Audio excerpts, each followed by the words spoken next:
Bien le bonjour. Comment vas-tu aujourd'hui?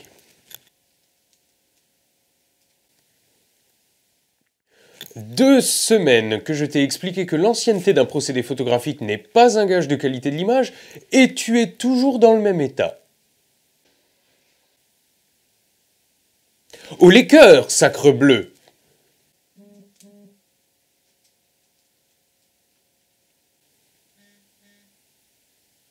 Bon, très bien.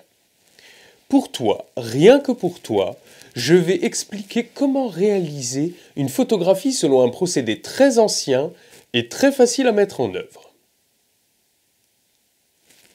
Ça ne t'intéresse pas non plus. Ton intention est louable, Archibald, mais tu perds ton temps. Déjà avant d'être un légume, il pensait tout savoir et refusait qu'on lui apprenne quelque chose. Fichtre. Très bien. Il ne me reste donc plus qu'à l'expliquer à ton auditoire.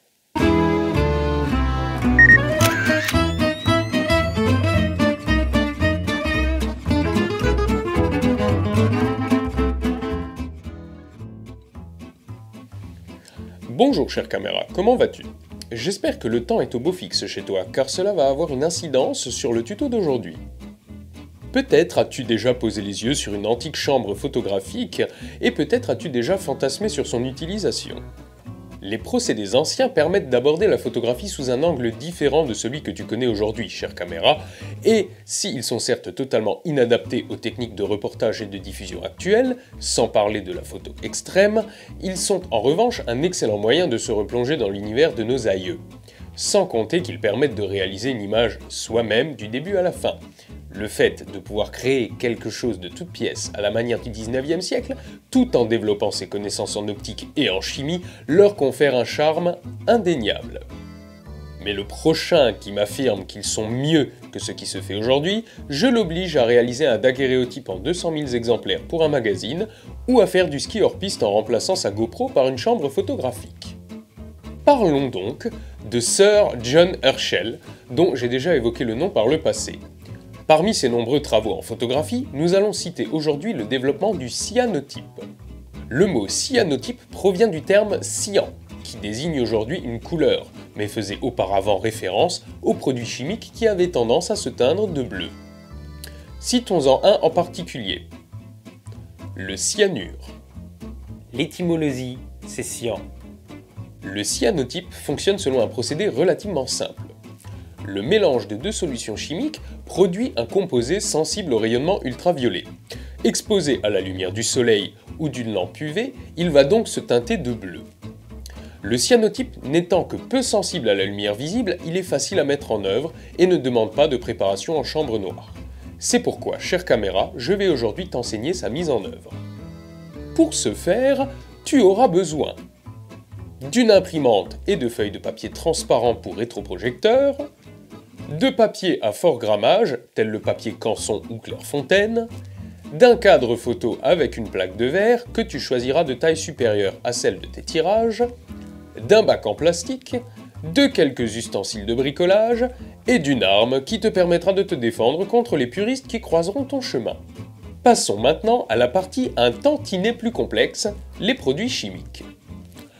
Le mélange cyanotype est réalisé à partir de deux solutions, qu'il est très difficile de trouver dans les pharmacies modernes.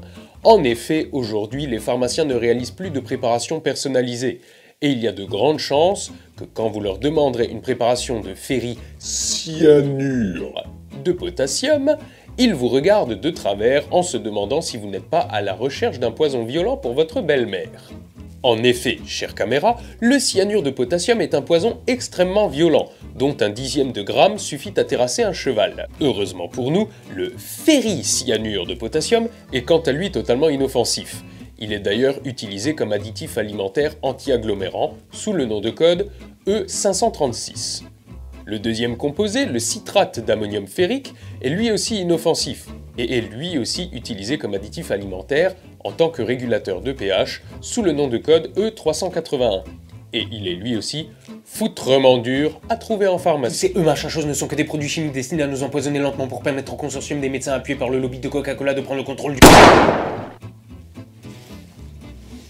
Pardonnez-moi, le coup est parti tout seul. Si ces solutions sont aujourd'hui impossibles à trouver en pharmacie, vous pouvez néanmoins faire confiance à la boutique du site internet d'Isactis, spécialisée dans les produits chimiques destinés à la photographie. Pour obtenir un kit de cyanotypie, il vous en coûtera une quarantaine d'euros pour recevoir une quantité suffisante de ces deux produits pour réaliser 200 de tirages.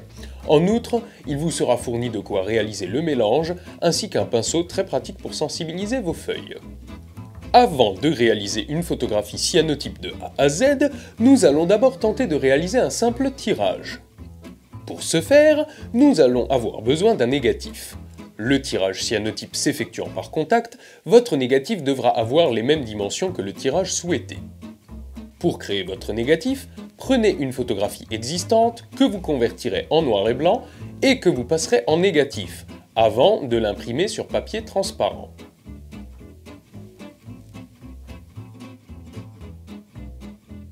Mais, dis-je avec mon accent insupportable, c'est de la triche. Mais non, voyons, cher puriste. Nous n'en sommes qu'à l'initiation à la cyanotypie. Ne brûlons pas les étapes. Revenons-en à nos moutons. Coupez une feuille de papier à fort grammage aux dimensions de votre négatif. Dans un endroit ombragé, loin du soleil, des lampes à économie d'énergie et des tubes néons, procédez au mélange en quantité égale des solutions de ferricyanure de potassium et de citrate d'ammonium ferrique. La solution obtenue est sensible au rayonnement ultraviolet. A l'aide d'un pinceau, étalez maintenant ce mélange de manière uniforme sur votre feuille de papier. Quand vous maîtriserez cette méthode basique, il vous sera possible de faire preuve de créativité en répartissant la solution de manière inégale ou d'en multiplier les couches, mais pour le moment, tenez-vous-en au basique. Mettez ensuite cette feuille à sécher à l'abri de la lumière. Si vous manquez de patience, vous pouvez accélérer le séchage en utilisant un dispositif à dessiccation par agitation moléculaire et adjonction d'air pulsé. Maintenant que votre papier est sec, disposez-le dans le cadre photo et recouvrez-le avec votre négatif. Maintenez le tout en place avec la plaque de verre. Attention à ce que votre papier et votre négatif soient bien en contact, sans quoi votre tirage sera flou. Placez maintenant votre préparation sous une source violente d'ultraviolet, la plus simple et la moins onéreuse restant l'astre du jour. Toujours pour éviter le flou, limitez les manipulations du cadre tant que la réaction n'est pas terminée. Celle-ci prendra plus ou moins de temps en fonction du taux d'ensoleillement, mais voici basiquement ce qui va se passer. En l'espace de quelques minutes, la solution jaune de cyanotype va se teinter en vert, puis en bleu. Quand ce bleu, appelé bleu de Prusse, va s'éclaircir, il sera temps de retirer le tirage du soleil.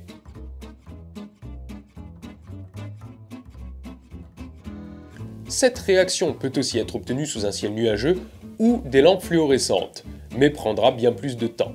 Il sera en outre plus difficile de jauger de la bonne exposition du tirage et vous risquez donc de le sous-exposer. D'ailleurs, en règle générale, il faut passablement surexposer ces tirages cyanotypes.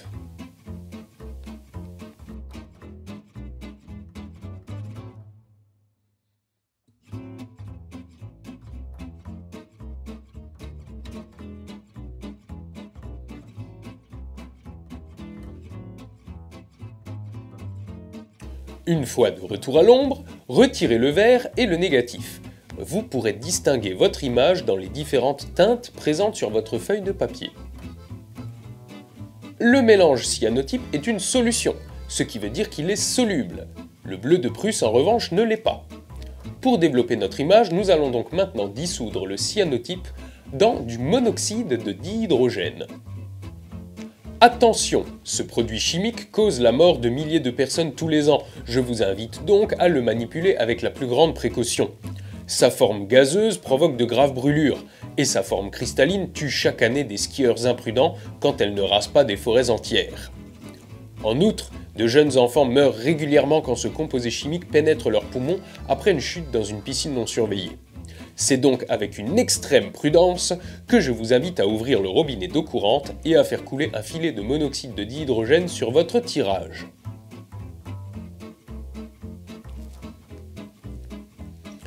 Le cyanotype, soluble dans l'eau, va disparaître du papier, laissant uniquement la place au bleu de Prusse qui lui ne l'est pas.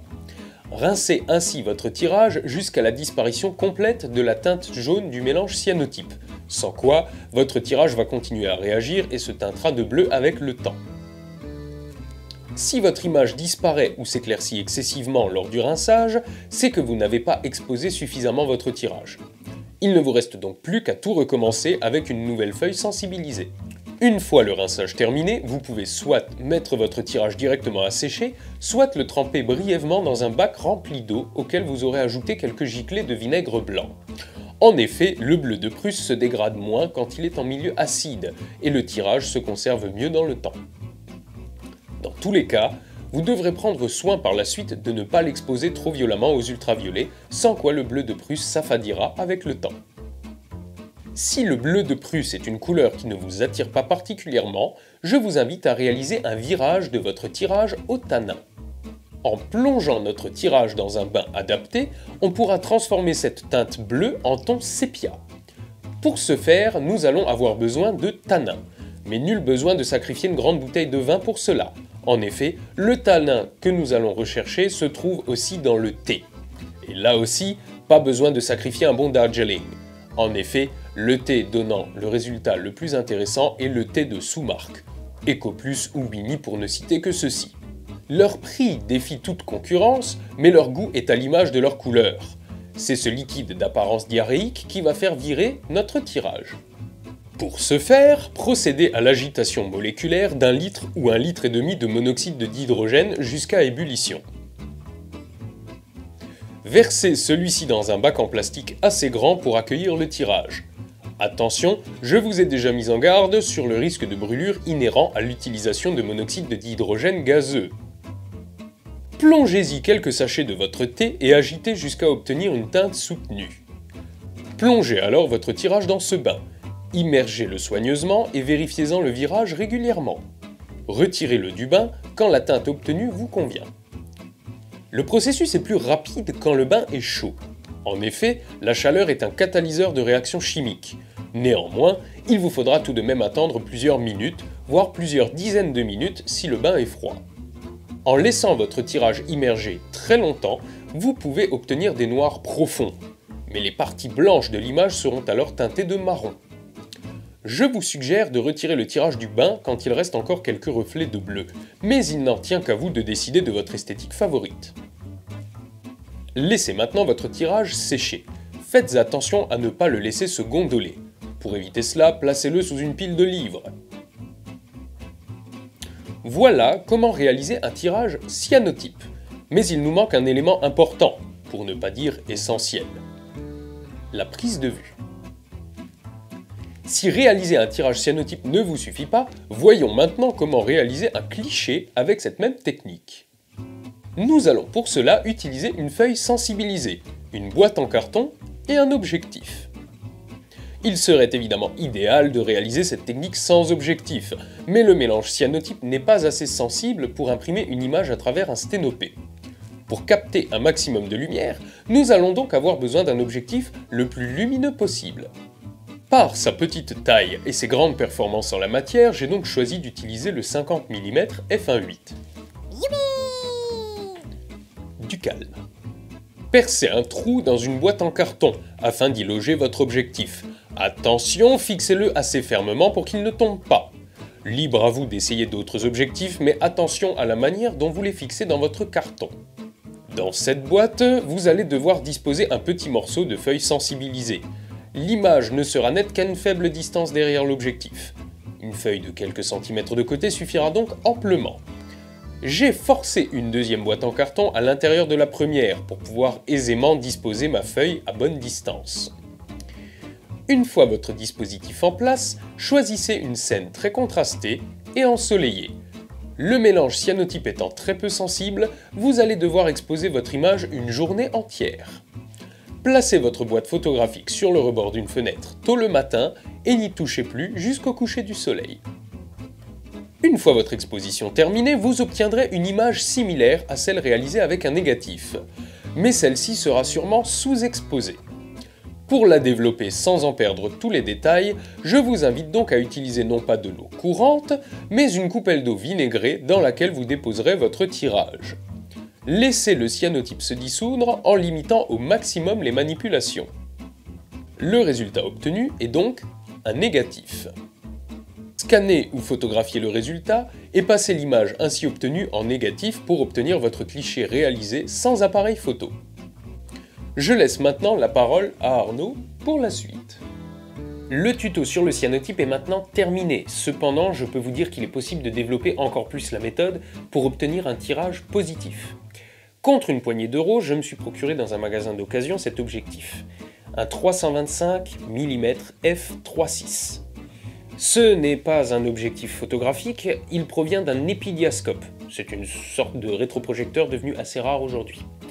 Il capte bien plus de lumière que le 50 mm f1.8 et il permet de projeter des images bien plus grandes.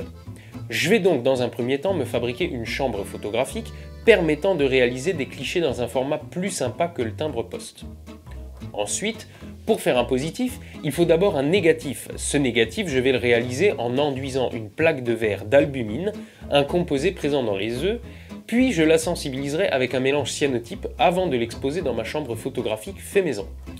Le résultat étant transparent, il peut ensuite servir de négatif pour réaliser un tirage positif. Je n'ai malheureusement pas eu le temps de tester cette méthode, c'est pourquoi je n'en parle pas plus ici. Mais sachez simplement que je l'ai déjà vue faite par d'autres, c'est donc possible. Et je compléterai donc cette vidéo à l'avenir avec une technique pour réaliser de A à Z une photo, sans appareil photo. En attendant, j'espère que la technique du cyanotype vous a d'ores et déjà plu. N'hésitez pas à visiter le site du Studio de Poche pour retrouver les autres cours, ainsi que la page Facebook pour les actualités. Vous pouvez aussi vous abonner à ma chaîne, retrouver les t-shirts du Studio de Poche ou me soutenir via un petit don sur ma page Tipeee. C'est avec vos dons que je me suis procuré les solutions nécessaires au cyanotype. Je vous dis donc au passage merci beaucoup. Et tout particulièrement à Eric Broussard, Bruno Dinan